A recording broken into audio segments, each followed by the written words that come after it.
So this is your very own pen physician and biology guru Dr. Anshuman Agrawal once again. Start करेंगे बच्चों अपना next lecture. और अब जो chapter हमारा ये चल रहा है जिसका लेक्चर आज है sexual reproduction in flowering plants, इसका सेकंड लास्ट लेक्चर है। नेक्स्ट लेक्चर में हम इस चैप्टर को भी कंप्लीट कर लेंगे।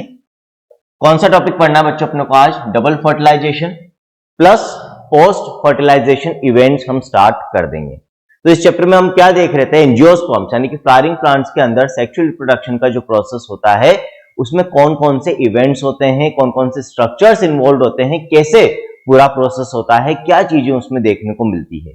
ठीक है, कहां से हमने शुरुआत करी थी? हमने फ्लावर का एक बेसिक स्ट्रक्चर देखा था, फिर वहां पर हमने देखा था कि कौन से पार्ट्स उसमें ऐसे होते हैं जो सेक्सुअल रिप्रोडक्शन में सिग्निफिकेंस रखते हैं, ज्यादा सिग्निफिकेंस रखते हैं या डायरेक्टली पार्टिसिपेट करते हैं, जिसमें हमने एंड्रोशियम और गायनोशियम की बात करी थी बच्चों। एंड्रोशियम मेल रिप्रोडक्टिव स्ट्रक्चर्स को बोलते हैं, गायनोशियम फीमेल रिप्रोडक्टिव स्ट्रक्चर्स को। एंड्रोशियम को हमने वहां देखा था रिप्रेजेंट करते हैं स्टेमन्स जिनमें फिलामेंट और एंथर पार्ट्स होते हैं बच्चों, और गायनोशियम को रिप्रेजेंट करता है कार्पेल या पिस्टल जिसमें ओवरी स्टाइल और स्टिग्मा होते हैं। फिर हमने वहां पर इनका सबका दोनों का जो एंड्रोशियम और गायनोशियम इनके डिटेल स्ट्रक्चर को स्टडी करा था। साथ ही साथ फिर हमने देखा था कि किस तरह से एंड्रोशियम में मेल गैमीट्स जिनको कौन कैरी करता है, मेल गैमेटोफाइट पोलन ग्रेन्स, और गायनोशियम के अंदर फीमेल गैमीट यानी कि एग का फॉर्मेशन होता है जो कि किसके अंदर बनता है बच्चों? हम कह सकते हैं कि एम्ब्रियो सेक प्लस जो अपरेटस होता है जिसमें कलेक्टिवली यहां पर एक प्रेजेंट होता है, दैट इज एग अपरेटस, जो कि एम्ब्रियो सेक के अंदर बनता है बच्चों, है ना। वहां पर सारी हमने बात करी थी। एम्ब्रियो सेक के बारे में हमने बात करी थी कि भाई 8 न्यूक्लिएटेड बट 7 सेल स्ट्रक्चर होता है। किस तरह से फिर पॉलिनेशन होता है, पॉलिनेशन के बारे में भी हमने बात करी थी। पॉलिनेशन कैसे डिफाइन करते हैं, पॉलिनेशन कौन कौन से एजेंट्स के थ्रू होता है, फिर वहां पर टाइप्स ऑफ पॉलिनेशन की भी हमने बात करी थी बच्चों। ऑटोगेमी, गिटोनोगेमी, जीनोगेमी की बात करी थी। फिर एजेंट्स में हमने विंड पॉलिनेशन, वाटर पॉलिनेशन यानी कि अबायोटिक एजेंट्स ऑफ पॉलिनेशन, फिर बायोटिक एजेंट्स में एनिमल्स जिसमें पर्टिकुलरली हमने देखा था कि इंसेक्ट्स के थ्रू पॉलिनेशन सिग्निफिकेंट वे में होता है। मेजॉरिटी ऑफ पॉलिनेशन जो एनिमल्स के थ्रू होता है उसमें किसका कंट्रीब्यूशन होता है? इंसेक्ट्स का कंट्रीब्यूशन होता है बच्चों। ठीक, फिर हमने वहां पर कुछ ऐसे मेथड्स भी देखे थे जहां पर ह्यूमन इंटरफेरेंस होता है ब्रीडिंग के अंदर, जैसे आर्टिफिशियल हाइब्रिडाइजेशन की बात करी थी बच्चों हमने, और पॉलिनेशन का जो इवेंट होता है, फिर उसके बाद जो फर्टिलाइजेशन होता है वहां पर किस तरह से बच्चों पोलन पिस्टल इंटरेक्शन मदद करता है फर्टिलाइजेशन ऑफ गैमीट्स के अंदर। आउटब्रीडिंग मेथड्स का हमने या डिवाइसेस के बारे में भी हमने डिस्कशन करा था बच्चों। क्यों रिक्वायरमेंट होती है नेचर में आउटब्रीडिंग मेथड्स की? Because they want to overcome inbreeding depression. Inbreeding depression क्या होता है ये हमने बहुत अच्छे से समझ लिया था, डिस्कस कर लिया था। और एक और चीज मैंने वहां पर आपको बोली थी कि इनब्रीडिंग डिप्रेशन के बारे में हम फिर से पढ़ेंगे। कहां पर? Strategies for enhancement in food production के अंदर।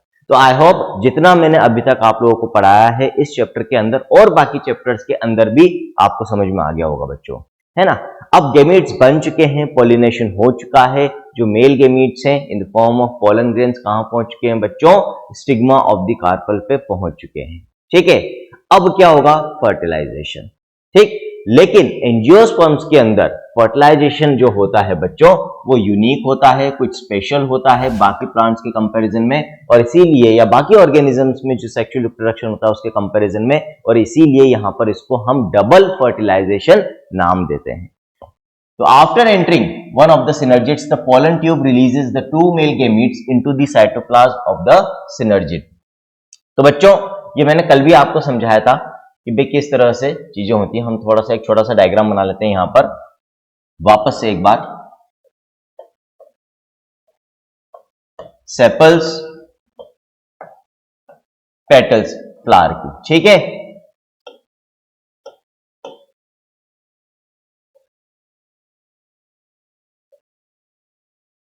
ये पिस्टल है,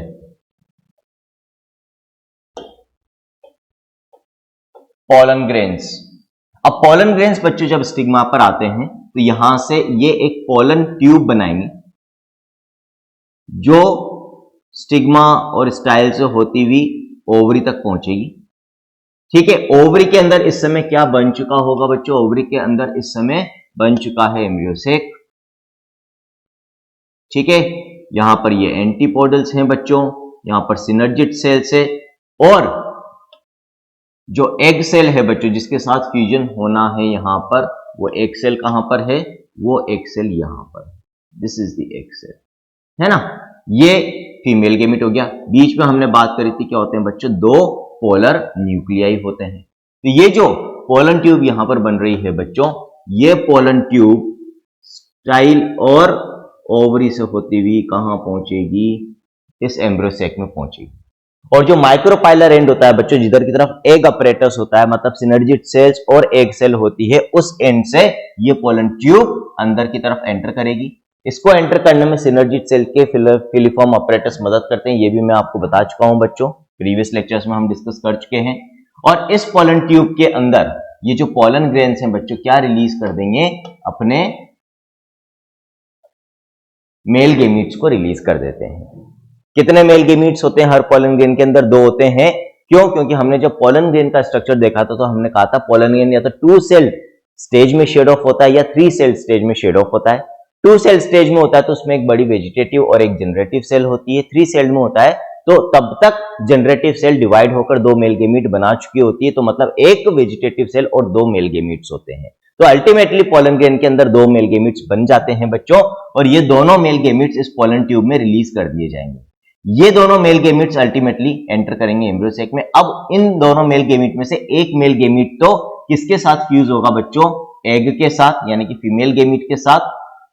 फीमेल गेमीट हैप्लॉइड स्ट्रक्चर है, मेल गेमीट हैप्लॉइड स्ट्रक्चर है, दोनों फ्यूज करके फर्टिलाइज करके क्या बनाएंगे बच्चों? Diploid zygote. जो दूसरा वाला मेल गेमीट है ये किसके साथ फ्यूज करेगा? ये फ्यूज करेगा इन दोनों पोलर न्यूक्लियाई के साथ बच्चों। हर एक पोलर न्यूक्लियाई हैप्लॉइड है। कुल मिलाकर यहां पर हम कह सकते हैं जो तीन हैप्लॉइड न्यूक्लियस है आपस में फ्यूज होंगे। 2 पोलर न्यूक्लियाई यहां पर और एक मेल गेमीट का जो हैप्लॉइड न्यूक्लियस होगा। तो अल्टीमेटली यहां पर जो रिजल्टिंग सेल का जो न्यूक्लियस बनेगा बच्चों, जो रिजल्टेंट न्यूक्लियस बनेगा, that will be triploid. Triploid nucleus यहां पर बनेगा जिसको हम कहते हैं प्राइमरी एंडोस्पर्म न्यूक्लियस। तो यहां पर 2 फर्टिलाइजेशन हो रहे हैं। एक फर्टिलाइजेशन का प्रोडक्ट डिप्लॉइड है और दूसरे फर्टिलाइजेशन का प्रोडक्ट बच्चों ट्रिप्लॉइड है। और क्योंकि 2 फर्टिलाइजेशन हो रहे हैं इसीलिए इसको हम क्या बोलते हैं? डबल फर्टिलाइजेशन बोलते हैं बच्चों। तो after entering one of the synergids, synergid cell 2 होती है, उनमें से एक में पोलन ट्यूब एंटर करेगी। किसकी मदद से? फिलिफॉर्म अपरेटस मदद करता है, गाइड करता है इसको कि भाई यहां से आपको एंटर होना है, और फिर अपने 2 मेल गेमीट जो है वो रिलीज कर दिए जाते हैं into the cytoplasm of the synergid. One of the male gametes moves towards the egg cell, दोनों में से एक मेल गेमीट एग सेल की तरफ जाएगा and fuses with its nucleus, thus completing the syngamy. Syngamy जो अपना ट्रू फर्टिलाइजेशन है, मेल फीमेल गेमीट का फ्यूजन को हम सिंगेमी भी कहते हैं। This results in the formation of a diploid cell that is the zygote. तो बच्चों एक तो सिंगेमी वर्ड में कंफ्यूज नहीं होना है, जो एक टिपिकल फर्टिलाइजेशन होता है बच्चों, यानी कि मेल गेमीट और फीमेल गेमीट के फ्यूजन को, फर्टिलाइजेशन को सिंगेमी भी कहा जाता है, याद रखना बच्चों आप, ठीक है। और इसकी वजह से डिप्लॉइड जाइगोट बनेगा। दूसरे मेल गेमीट का क्या होगा?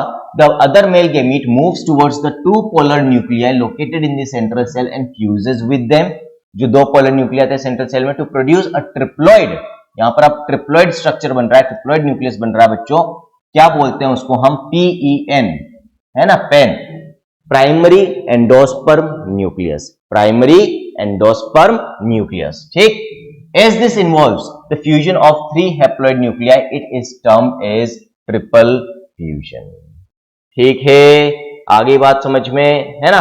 तो देखो यहां पर आपको बता रखा है बच्चों इस डायग्राम के अंदर, अल्टीमेटली ये अपना एम्ब्रियो सैक है, ठीक। एम्ब्रियो सैक में ये यहां पर अब वापस से इसको उल्टा कर दिया है ना। पिछले डायग्राम में जो माइक्रोपाइलर एंड था वो नीचे था, जो चेलेजल एंड था ऊपर था, अब वापस उल्टा कर दिया भाई, माइक्रोपाइलर एंड ऊपर चला गया, चेलेजल एंड नीचे है, ठीक। अब ये जो माइक्रोपाइलर एंड है बच्चों, यहां पर आप देख सकते हो जो एक मेल गेमीट है वो एक सेल के साथ फ्यूज हो चुका है और क्या बन गया है? जाइगोट बन गया है। और जो 2 सिनर्जिड सेल्स है वो अब डीजेनरेट होना स्टार्ट कर गई है। जब डबल फर्टिलाइजेशन कंप्लीट हो जाएगा बच्चों, तो बाकी की जो सेल्स है, 2 सिनर्जिड सेल्स बच रही है और 3 एंटीपोडल सेल्स बच रही है, ये डीजेनरेट होना चालू हो जाती है, अल्टीमेटली डीजेनरेट हो जाएगी। इसी तरह से दोनों पोलर न्यूक्लियाई के साथ फ्यूज होकर क्या बन चुका है? ट्रिप्लॉइड न्यूक्लियस बन चुका है मेल गेमीट की मदद से, जिसको हम बोलते हैं प्राइमरी एंडोस्पर्म न्यूक्लियस। और ये जो सेंट्रल सेल थी बच्चों जिसमें ये पोलर न्यूक्लियाई थे, अब जो बीच में सेल बनेगी उसको हम क्या बोलेंगे? प्राइमरी एंडोस्पर्म सेल बोलेंगे बच्चों। जो 3 एंटीपोडल सेल्स थी वो भी डीजेनरेट होना चालू हो जाती है। कौन से एंड पर थी बच्चों? वो चेलेजल एंड पर थी, ठीक है। आगे का डायग्राम अभी आगे समझेंगे। Since two types of fusions, क्यों बोल रहे हैं यहां पर अपन डबल फर्टिलाइजेशन इसको, since two types of fusions syngamy and triple fusion take place in an embryo sac, the phenomenon is termed as double fertilisation, an event unique to flowering plants. ये lines exactly plant kingdom के अंदर भी है बच्चों, exactly कल ही पढ़ी है हमने, तो इसलिए आराम से याद भी आ गई होगी आप लोगों को। The central cell after triple fusion becomes the primary endosperm cell and develops into the endosperm while the zygote develops into an embryo। अब दो सेल बन गई है आफ्टर डबल फर्टिलाइजेशन, एक डिप्लॉइड सेल बनी है, एक ट्रिप्लॉइड सेल बनी है। जो डिप्लॉइड सेल बनी है बच्चों वो तो है जाइगोट, और जो ट्रिप्लॉइड सेल बनी है that is primary endosperm cell, जिसके अंदर ट्रिप्लॉइड न्यूक्लियस है, that is primary endosperm nucleus. अब इन दोनों सेल्स की फेट क्या है, आगे डेस्टिनी क्या है, किस्मत क्या है, आगे चलकर अब इन दोनों का क्या होने वाला है। जो जाइगोट है बच्चों वो एम्ब्रियो में डेवलप होगा, और जो प्राइमरी एंडोस्पर्म सेल है बच्चों वो क्या स्ट्रक्चर में डेवलप होएगी, वो बनाएगी एंडोस्पर्म। क्या बनाती है, एंडोस्पर्म बनाती है। अब अगेन दिमाग में आ रहा होगा कि सर अब ये एंडोस्पर्म क्यों बन रहा है भाई, और ऑर्गेनिजम्स के अंदर तो नहीं बनता है। तो यहां पर बच्चों एंडोस्पर्म बनाने की रिक्वायरमेंट क्या है कि ये जो एंडोस्पर्म है बच्चों, इस डेवलपिंग एम्ब्रियो को, जो किससे डेवलप हो रहा है, जाइगोट से डेवलप हो रहा है बच्चों, क्या प्रोवाइड करेगा, न्यूट्रिशन प्रोवाइड करेगा। सभी ऑर्गेनिजम्स में जो डेवलपिंग एम्ब्रियो होता है उसको न्यूट्रिशन प्रोवाइड करने के लिए कुछ ना कुछ फैक्टर वहां पर प्रेजेंट होता ही होता है बच्चों, कुछ ना कुछ होता है ऐसा तरीका जिससे उस डेवलपिंग एम्ब्रियो को न्यूट्रिशन प्रोवाइड किया जा सके, नहीं तो फिर वो ग्रो ही नहीं कर पाएगा, एम्ब्रियो का डेवलपमेंट हो ही नहीं पाएगा बच्चों।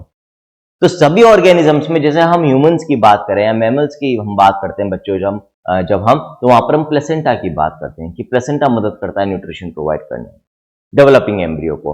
इन द सेम वे यहां पर फ्लावरिंग प्लांट्स के अंदर जो डेवलपिंग एम्ब्रियो है उसको न्यूट्रिशन प्रोवाइड करने का काम कौन करेगा बच्चों, एंडोस्पर्म करेगा। ठीक है, तो अब ये जो एंडोस्पर्म है it will develop around the zygote, ताकि उसको ये न्यूट्रिशन प्रोवाइड कर सके। कैसे जाइगोट का बच्चों डेवलपमेंट होता है देखेंगे। देखो जाइगोट पहले एक सिंगल सेल स्ट्रक्चर है, अब इसके अंदर डिवीजन से स्टार्ट हो गए हैं बच्चों, माइटोटिक डिवीजन्स होते हैं और अलग अलग शेप के थ्रू ये आगे डेवलप होता है, ग्लोबुलर शेप होता है, हार्ट शेप होता है, तो इसके बारे में अभी हम आगे बात करते हैं। यहां तक सारे पॉइंट्स क्लियर हैं। तो डबल फर्टिलाइजेशन हो गया, प्री फर्टिलाइजेशन इवेंट्स हम ऑलरेडी देख चुके हैं। प्री फर्टिलाइजेशन यानी कि फर्टिलाइजेशन के पहले के इवेंट्स, जिसमें मेनली दो फैक्टर्स होते हैं बच्चों, एक तो गेमीट्स का फॉर्मेशन वो हमने देख लिया था, और गेमीट्स का ट्रांसफर जो हमने पॉलिनेशन में देख लिया था। फिर अल्टीमेटली गेमीट्स आपस में फ्यूज होते हैं, दैट इज फर्टिलाइजेशन। अब फर्टिलाइजेशन के बाद के जो इवेंट्स हैं यानी कि एम्ब्रियो का डेवलपमेंट और ये सारी चीजें, वो सब किस में आएगी बच्चों, पोस्ट फर्टिलाइजेशन इवेंट्स के अंदर आएगी। तो स्टार्ट करेंगे पोस्ट फर्टिलाइजेशन में कौन कौन से स्ट्रक्चर्स बनते हैं और कौन कौन से इवेंट्स होते हैं। ठीक है, तो post fertilisation structures and events. Following double fertilisation events of endosperm and embryo development, maturation of ovules into seeds and ovary into fruit are collectively termed post fertilization events। तो फर्टिलाइजेशन के बाद क्या क्या हो रहा है, देखो एंडोस्पर्म बन रहा है, एम्ब्रियो का डेवलपमेंट होगा, ओव्यूल्स का मैच्योरेशन होगा इनटू सीड्स। ओव्यूल से क्या बनते हैं, सीड बनते हैं, ये ऑलरेडी हम बात कर चुके हैं। और ओव्यूल के अराउंड जो ओवरी वाला पार्ट है उससे क्या बनता है बच्चों, फ्रूट बनता है। तो सीड फॉर्मेशन, फ्रूट फॉर्मेशन, ये दोनों फर्टिलाइजेशन के बाद होगी, तो किसमें आएंगे, पोस्ट फर्टिलाइजेशन इवेंट्स में आएंगे। और ये होंगे कैसे, जाइगोट के डेवलपमेंट से एम्ब्रियो बनता है, फिर अल्टीमेटली ओव्यूल से सीड बनेगा बच्चों, और उसके अराउंड ओवरी से फ्रूट बनेगा। और एम्ब्रियो का डेवलपमेंट तब हो पाएगा जब उसको कौन प्रोवाइड करेगा, न्यूट्रिशन, एंडोस्पर्म, यानी कि एंडोस्पर्म के बिना एम्ब्रियो का डेवलपमेंट होना भी पॉसिबल नहीं है। तो अभी आगे क्वेश्चन एनसीईआरटी खुद पूछती है कि भाई एंडोस्पर्म क्यों बनता है, तो वो तो मैंने आपको रीजन बता दिया। अब एक और क्वेश्चन यहां पर अराइज होता है, डबल फर्टिलाइजेशन देखो साइमल्टेनियस हो रहे हैं, एक ही समय पर जाइगोट भी बन रहा है, एक ही समय पर प्राइमरी एंडोस्पर्म सेल भी बन रही है। अब सवाल ये उठता है कि पहले एम्ब्रियो का डेवलपमेंट स्टार्ट होगा या पहले एंडोस्पर्म का डेवलपमेंट स्टार्ट होगा, और दोनों में से बनेगा भी पहले कौन, कंप्लीट कौन करेगा अपना डेवलपमेंट। तो ऑब्वियसली बच्चों यहां पर आपको अपना दिमाग यूज करना है। यदि आप दिमाग यूज करो, लॉजिकली सोचो, तो बहुत इजीली आप बता सकते हो बिना एंडोस्पर्म के डेवलपमेंट के एम्ब्रियो डेवलपमेंट पॉसिबल नहीं है, क्योंकि एम्ब्रियो के न्यूट्रिशन के लिए एंडोस्पर्म का होना जरूरी है। इसका मतलब पहले किसका डेवलपमेंट होना जरूरी है? एंडोस्पर्म का। जब तक कुछ फॉर्मेशन नहीं हो जाएगा तब तक एम्ब्रियो डेवलपमेंट नहीं हो पाएगा। इसीलिए पहले कुछ, एटलीस्ट कुछ तो डेवलपमेंट होता है, कुछ परसेंटेज ऑफ एंडोस्पर्म फॉर्मेशन होगा, तभी जाकर एम्ब्रियो डेवलपमेंट आगे प्रोसीड करेगा। देखते हैं आगे आ जाएगी ये चीज बच्चों। पहले हम किसके बारे में बात करेंगे? पहले हम बात करेंगे बच्चों एंडोस्पर्म के बारे में। एंडोस्पर्म डेवलपमेंट प्रीसीड्स, देखो पहली लाइन ही यहां पर आ गई है। प्रीसीड का मतलब होता है पहले होना। तो एंडोस्पर्म डेवलपमेंट जो है वो किसको प्रीसीड करता है, किसके पहले होता है? एम्ब्रियो डेवलपमेंट के पहले होता है बच्चों। ठीक है। The primary endosperm cell divides repeatedly and forms a triploid endosperm tissue.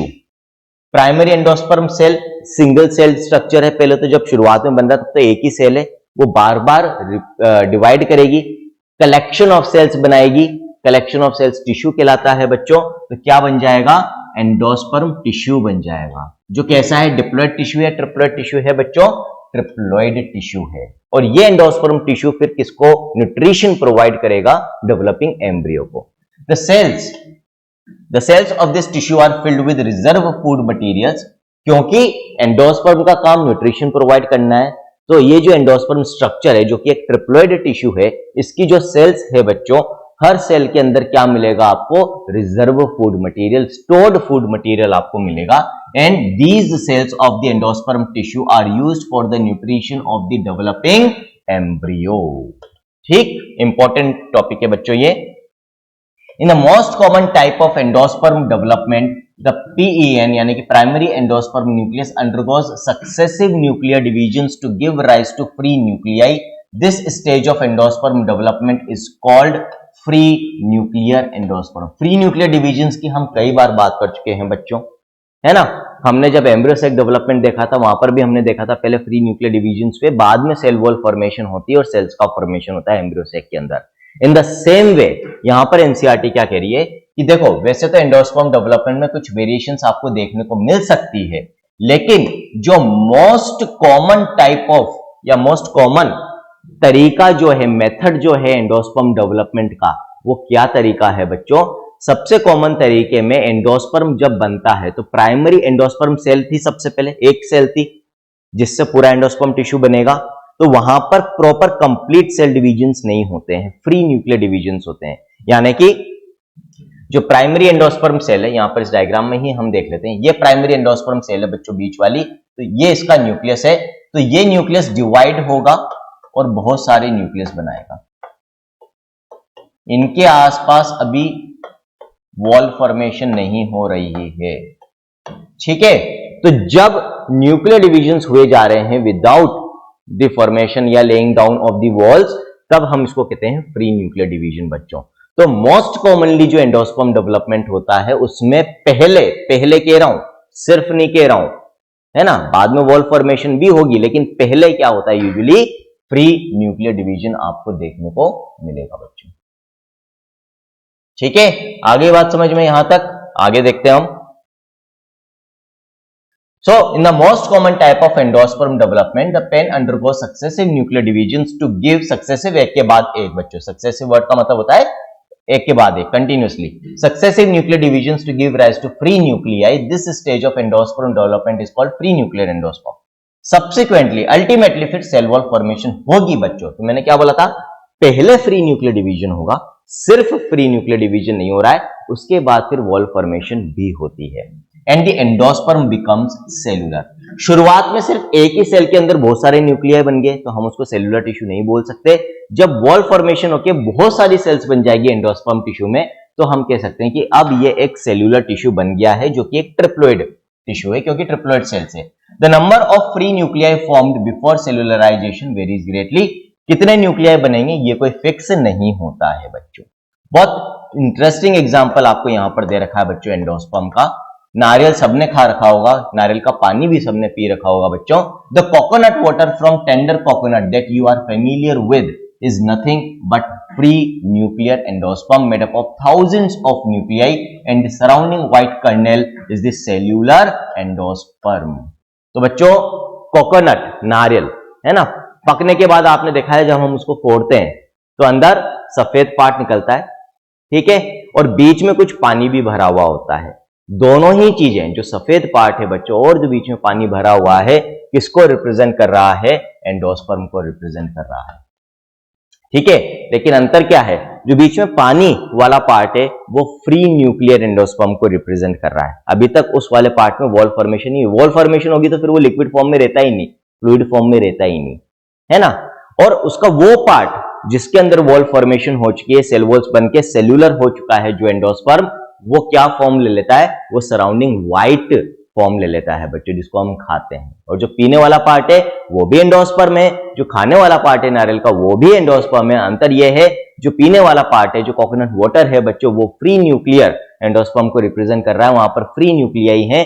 और जो खाने वाला पार्ट है, व्हाइट वाला पार्ट बच्चों, वो सेल्यूलर एंडोस्पर्म को रिप्रेजेंट कर रहा है। मतलब वहां पर after free nuclear division cell wall formation भी हो चुका है। Interesting example. तो यहां तक बच्चों कोई डाउट हो तो बताओ।